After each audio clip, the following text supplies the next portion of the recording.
Grateful you could join us here on News Today. We start on a rather disturbing note. An 8-year-old girl is nursing severe multiple burns inflicted on her by her paternal uncle for allegedly stealing 600 Ghana cedis. The incident, which occurred at Ejumam in the Kwabre East district of the Ashanti region, left neighbors in shock. The annoyed uncle allegedly burnt the body of the girl with a hot knife and subsequently locked her up in a room. It took the timely intervention of neighbors and other good Samaritans to free the girl and subsequently take her to the hospital. Mahmoud Mohammed Nuruddin has more.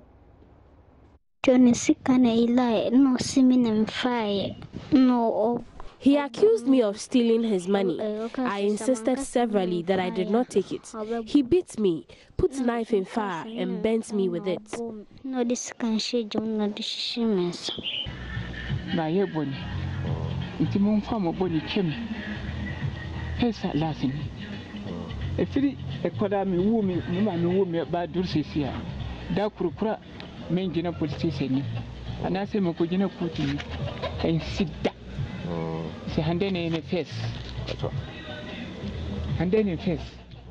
I have sinned and you people should forgive me.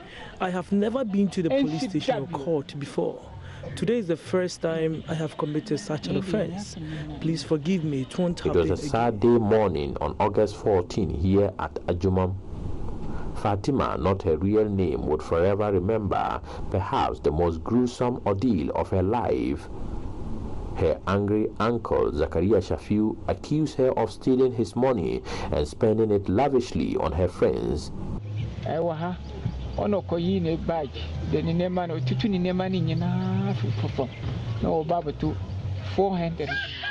We brought her bag outside and conducted a search.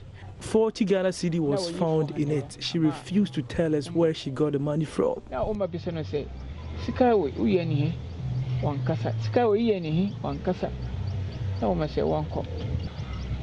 no bako school. Ono so kan say wa ko school ho na enkwala no na wo ba no ho na wo kan say wuni ade o sika pa o to drink biscuit chocolate na wo to ma kwala na kwala diniki. Despite denial, the man put a knife in fire and applied the red hot metal several times all over the child in a bid to exact a confession from her. He later locked her up in a room from where neighbors rescued and took her to the hospital. Joy News has gathered it was not the first time the man had meted out such abuse on the little girl.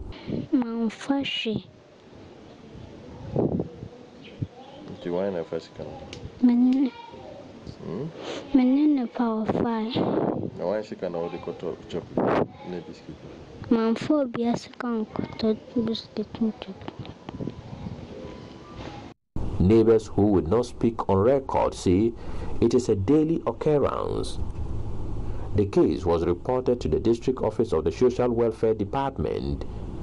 Madam Agnes Boachua is District Director. The child was admitted at the hospital for 3 days, after which she was discharged and brought to our department for care and protection. She has since been with the department, and we have realized that if we keep this silence over this issue, children will be suffering in silence. We are not going to let go of these cases. We want to pursue and seek justice for these children. The case is pending at the district court at Mamponting, before which the man would appear on Thursday. Mahmoud Mohammed Nuruddin reporting. We'll bring you updates on the story. Away from that, police in Kaswa are on the hunt for 2 assailants who robbed a house at Lamte Bigman Town, a suburb of Kaswa. Now, that's left a 16-year-old dead. Here are excerpts of the statement from the police. At 3:20 a.m. on Wednesday, the District Night Patrol team received a distress call that a house at Lamte Bigman Town in Kaswa was attacked by armed robbers. The patrol team, led by Inspector Aqua, proceeded to the scene and met Abubakar Abdul Kadir 23 years, a mobile money vendor, with gunshot wounds on the right and left legs and arms. Jabil Abdul Kadir, 17 years, a student, shot in the chest, and Mahmoud Jara, 21 years, also with bullet wounds on his right and left legs. The robbers entered the 7-room house by jumping over the fence wall and used cement blocks to force open 5 doors and took several assorted mobile phones, laptops, an unspecified amount of money and personal effects. The team retrieved 9 empty shells of 9mm ammunition from the scene. Now, victims were rushed to the Kaswa Polyclinic and later referred to the Kolebu Teaching Hospital for further treatment. One of the robbers who was shot bolted, and hospitals and clinics within and around the Kaswa municipality are hereby informed to report to the police if anybody visits their facility with gunshot wounds. Unfortunately, Jabir Abdul Kadir, age 16, just passed away at the Kolebu Teaching Hospital. And away from that, the Koforidua Circuit Court B has fined 26 Niger and Malian nationals 600,000 Ghana cedis, that is 50,000 penalty units. Now, if they fail to pay, they will serve 5 years in prison. They were arrested in the Etiwa forest on January 26 for embarking on illegal mining following a tip-off. Officials of the FSD say they used sophisticated equipment to detect gold in the land. John News' Kofi Sian was in court and joins us over the phone. Hello, Kofi. Hello. So what was the mood in court today?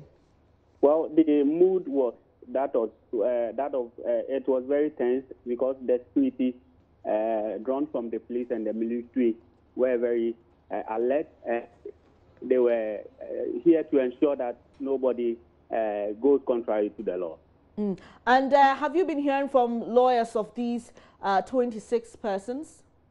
Well, they haven't spoken yet. The court is still in possession. They are yet to come out of the courtroom after the judge had given it ruling.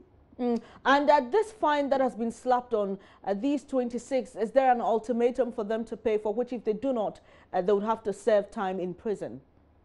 Well, the judge, Anna Mercy Adei Kote, in her ruling said each of the 26 convicts are to pay a fine of 50,000 penalty units, or in default, that is if they are not to pay the 50,000 penalty units, they are to serve a prison term of 5 years. And according to the lawyers, each penalty unit amounts to 12 Ghana cedis. So if you multiply the 12 Ghana cedis each by the 50,000 Ghana cedis, it will give you 600,000 Ghana cedis. So each of the 26 are supposed to pay that amount of money. And there are other 3 Ghanaians who were also part of the team that were arrested, and they are supposed to pay 2,500 penalty units, or in default serve a prison term of 3 years. So if you multiply one penalty unit, which is 12 Ghana cedis, by 2,500 penalty units, it will give you 30,000 Ghana cedis each. So each person among the 3 people is supposed to pay an amount of 30,000 Ghana cedis. Right. Thank you very much, Kofi Sian, for those updates coming to us from the Eastern region, specifically in Koforidua. I would bring you updates on this story in subsequent bulletins. Now to the presidency. The presidency has confirmed 3 top government appointees are currently being investigated by the police CID following allegations of corruption against them. They are Communications Minister Esla Owusu Ekuful, Deputy Chiefs of Staff Samuel Abujinapo and Francis Asenso Boache. This follows a directive from President Akufo-Addo to the security agencies to investigate any allegation of corruption made against government officials. Director of Communication at the Presidency, Eugene Ahin, confirmed to the Super Morning Show host Kojo Yankson that the CID had taken documents from Asin Central MP Kennedy Japan over his allegation against the Communications Minister. Every single allegation that is made would be investigated, and whoever you are, if you make an allegation against any of his appointees, you must be prepared to back it up with evidence. I mean, we are not going to allow anybody to just throw allegations into the air about anybody without substantiating it. I mean, at the end of the day, these are high public figures. You throwing that kind of allegations, accusations against them just to sully their image. So if you have any evidence or if you make any accusations of corruption against any of his appointees, you must be prepared to back it up with evidence. I know for a fact that in fulfillment of the statement the president made, I know that last week Friday, for example, the CID made contact with Honorable Kennedy Japan to find out from him, I mean, the allegations he made, what kind of evidence he has to support the allegations. He's made many. Which ones are you referring to? I know the one against the communications minister. So he's been asked to provide the evidence, and I know he's provided documents to that effect to the CID. Oh, so he has evidence for those allegations? Well, he has submitted the evidence, so I believe it has to be scrutinized by the CID. They'll be the best persons to tell us whether indeed there's something or there's nothing. They'll be the ones to tell us. And as I said, I know for a fact that I think yesterday the CID also made contact with A+ with regards to the allegations he made against the two deputy chiefs of staff. So I believe we are getting somewhere. If at the end of the day be able to substantiate those allegations against them, I believe we can see what's going to happen. But the era in which allegations were made against persons for making sick probably is over. As I said, if the president said, if you have any accusations against anybody, you should be prepared to back it up with evidence, and that's what's happening. That was Eugene Ahin, Director of Communications at the Presidency, confirming 3 top officials being investigated to the Super Morning Show host Kojo Yankson. Still on corruption allegations, musician Kwame Asario, being popularly known as A+, has also been contacted by the CID to back his allegations of corruption against the 2 deputy chiefs of staff. Now, I have said on this show that there's certain language that I used that was very wrong. Not to the people, not to the president, of course. I was not directing that at the president, but to the people that I was referring to. We have to try as much as possible to be civil in dealings with everybody. You can make your case without using a certain language. And so in terms of how I put it, not what I put. The president has asked for an investigation. That is what I'm going to do. How I put it, I have apologized to that. To the president? I apologized about how I put it. I've apologized to the president for the method. To the people themselves, I think that we don't have to use certain language. Oh, so you've apologized to the people themselves as well? Yes. Okay. For the language that I used. Okay. Yes. But not the substance of your accusation. Of course. So they are actually corrupt. That is how I feel. That's how I feel. That's why I'm going to give evidence. So you have evidence that these people are corrupt. That is how I feel. It's about me. It's not about the general person. Yeah, so it's you I'm asking. They will come and say, it's not true, I've not done this. Okay, but it's you I'm asking. You have evidence that these people are corrupt. Why are we here? So that's a yes. No, why are we here? We are here to talk about accusations that I've made. Good. So you have evidence that these people are corrupt. And then I've been invited to give evidence. So I'll go there and tell them how I feel. Okay. Now, of course, as Ghanaians, should we be concerned about how public officials who are working in our name, how they conduct themselves? These 2 deputy chiefs of staff. Should we as Ghanaians be concerned? Everybody has to be concerned, but we are fortunate to have a president like Nana Addo, who has called for an investigation. Even when it's only been alleged, he said investigate. Everybody can sleep peacefully now.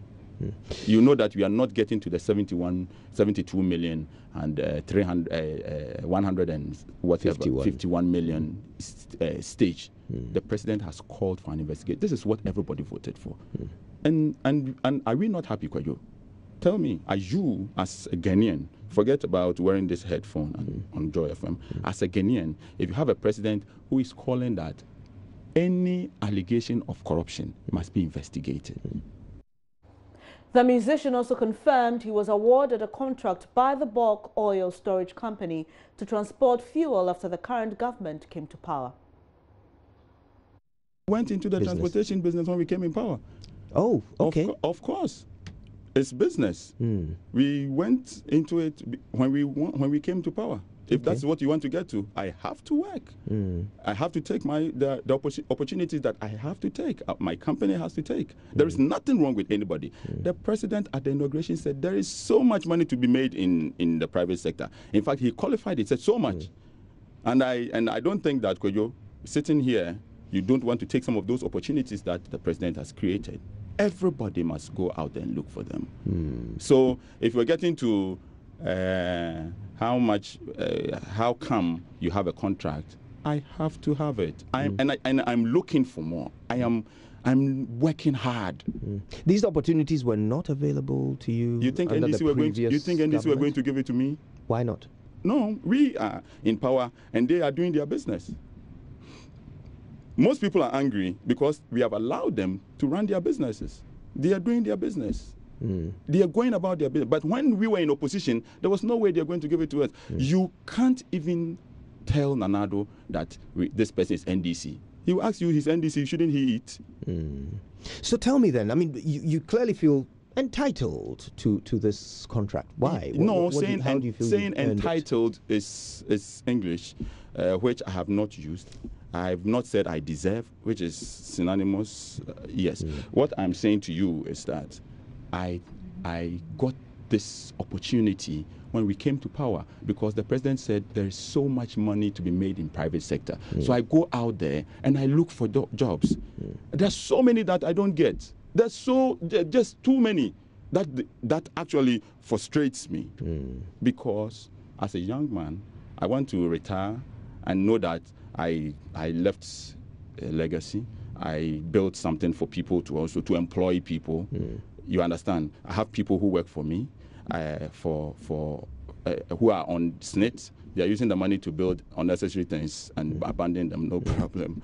There are other people that I help in terms of doing charity for so many people. I've helped just too many people. Where do I get the money from?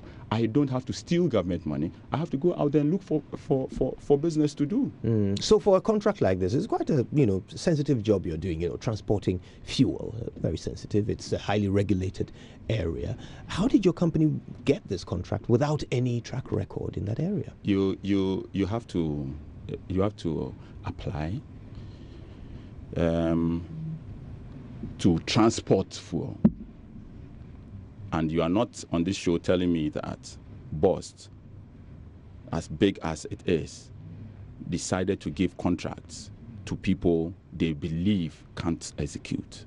I don't believe that is what you're saying. No, I'm asking. I'm not saying anything. I'm asking a question. Yeah. Good. So you have to know that BOST did everything that it has to do before, or everything that it has to do before awarding contracts to people. That's what BOST do. And that is why you have not heard that fuel is not being transported to where they have to get to. So you have to be crediting BOST. You have to be happy that BOST has contracted people that have managed to transport fuel around the country, and we don't have shortage. Plus further revealed he will be vying for the position of constituency chairman for the New Patriotic Party in Gomoa Central. I'm currently hoping to run for the chairmanship position of my constituency. I want to understand grassroots politics very well. So I want to be with my people there. Which constituency is Gomoa Central. Gomoa Central. Oh, okay. Anyway, so you would like to be a constituency chairman for Gomoa Central. Yes. Okay. Beyond that, any further ambitions? When we get to the bridge, we'll cross it. This is News Today. Stay tuned. Thanks for staying on Joy News today. Member of Parliament for Tamale South, Yusuf Hussaini, has accepted the resignation of former Deputy Minister for Agriculture, William Ijapon Ketu. He believes Mr. Ketu has, by his action, paid penance for the statements he made, which were met with backlash from the minority in Parliament and a number of northern chiefs. Mr. Hussaini was speaking to Daniel Dadzi on News Desk. We are satisfied. I am satisfied, not because he has resigned. I'm satisfied because action has been taken by him. I'm satisfied because I know Ketu. He's a very good man. I've met him severally as a member of Parliament, and next time we meet, we communicate in Dagbani. And so why I'm satisfied is that he's taken responsibility for his own act. Now, ministers of state, government appointees must take responsibility for any acts or omissions occasioned by them. And so he's demonstrated that, yes, he's willing to take responsibility for a statement that has been made, which statement is very unfortunate. And so that's why I am satisfied. It will go a long way to assuage the pain and anger manifested by the effect of the statement on the people of the northern region, and particularly of northern descent. It will go a long way to also cleanse the hearts of Ketu from what we perceive as deep-seated resentment of people of northern extraction, and particularly people of the northern region. And so that is why we are satisfied. And I think that what he has done is an honorable thing to do, because you see, I have said time and again that generalizations of whatever kind of a people is stereotyping the people. To generalize is to stereotype. And stereotyping people is discriminatory. And discrimination is frowned upon by the Constitution of the Republic. You can't treat people or categorize people or describe people based on race, gender, ethnicity, religion, region where they come. You can't do that. And so, and when you read that particular provision together with other provisions of the Constitution, you will find that human dignity is inviolable. Kumasi's most popular leisure park, Ratri, is slowly dying as security agencies investigate the theft of a USB drive containing operating software for the recreation facility's dancing fountain. The fountain, which is the park's major attraction, has ceased working for over a month, and parts of its component have begun to rust away. 2 people have been arrested in connection with the disappearance of the device. Erastus Saridonko reports. Ratri Park has been the subject of political turf war since its inception. Current presiding member of the Kumasi Metropolitan Assembly, Abraham Bwedi, has been pushing for the removal of its current managers. He believes, as appointees of the erstwhile NDC government, they will sabotage the new administration. Manager of the park, Kwame Asamoah Mensah, and IT manager Carlos Sechi in tow were picked up a month ago over the alleged theft of a USB drive which contains the software that controls the fountain. There is speculation the incident was hatched out by unseen faces and hands as a ploy to get rid of the two. The Ratri Park, inaugurated about 2 years ago, has already bagged 2.5 million Ghana cedis in revenue for the KMA. 2 years ago, the Ratri Park was born. Now, the fountain, as we see here, is the magic of the whole park. Called the Dancing Fountain, it attracted many to this park because of its beauty, the color, and how it springs into the air, and people come from all walks of life to see it. For about a month now, it's not been working. It's been dormant. Wheat has started taking over, both in and outside. So today's your birthday? Yeah, it's my birthday. And you came to shoot pictures here? Exactly. I came to take a couple of pictures here just for my birthday. What is missing? It seems you were telling me something is missing here. Yeah, exactly. Actually, the water fountain is not working. Yeah, that's why I figured missing. I asked about it though, and they said it's not working. I mean, so we ain't got anything to do. We just have to take a couple of pictures. Yeah, in the garden. I'm sure we can't use it since it's not working. Yeah, so disappointed. Yeah, a little bit disappointed. I'm disappointed because I really needed pictures from the water fountain. Yeah, I needed that background, but I'm not getting it, so I have to comply. Yeah, we have been here. Sometimes we will come. Some people come in expectation of coming to watch the fountain, but we will come here and they will tell us that the thing is spoiled. They want to own it. It's not coming. You will not get a particular person to ask. Just what you have to do, you have to go out. Managers say the USB drive was stolen on the 22nd of July this year, though the door to the IT room where it was kept was not tampered with. 2 windows leading into the park were, however, opened.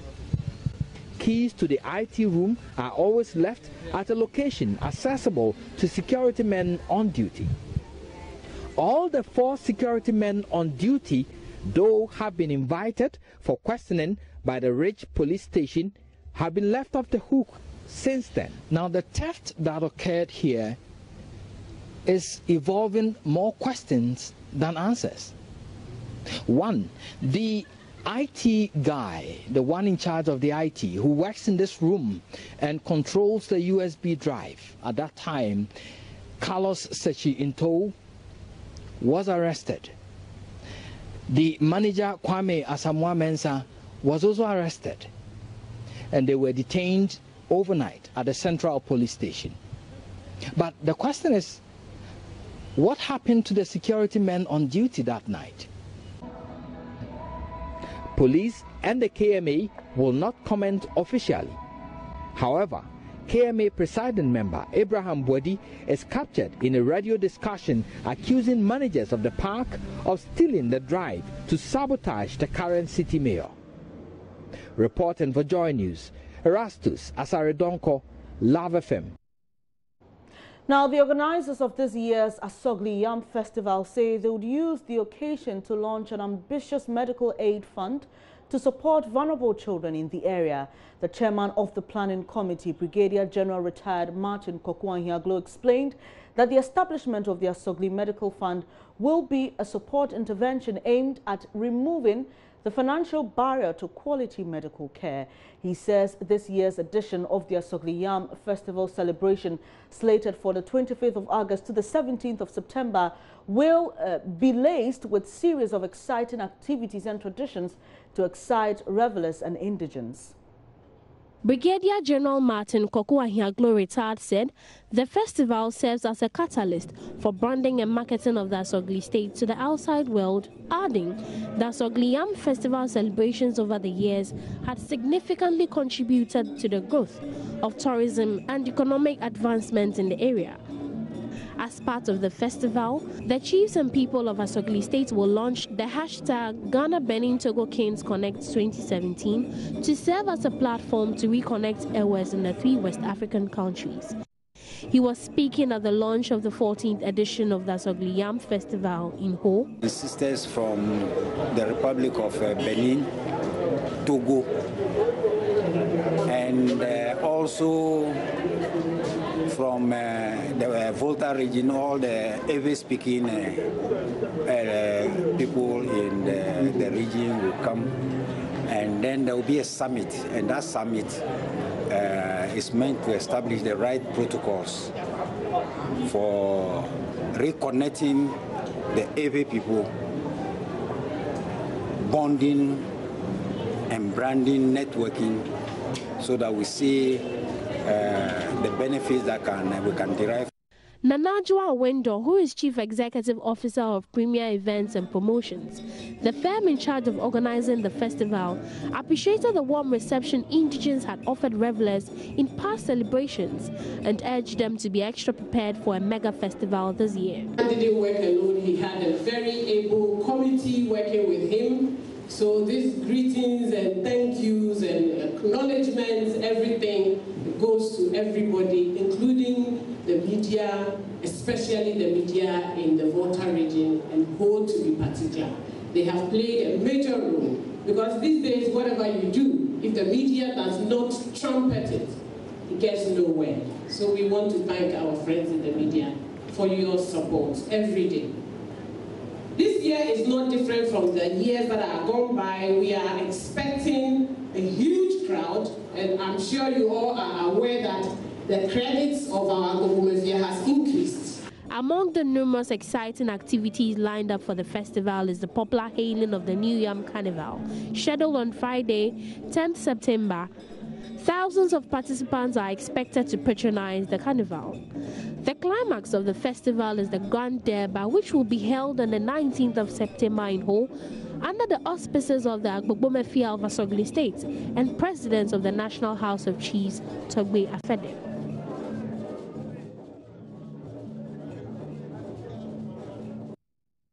We take a breather here on Joy News today.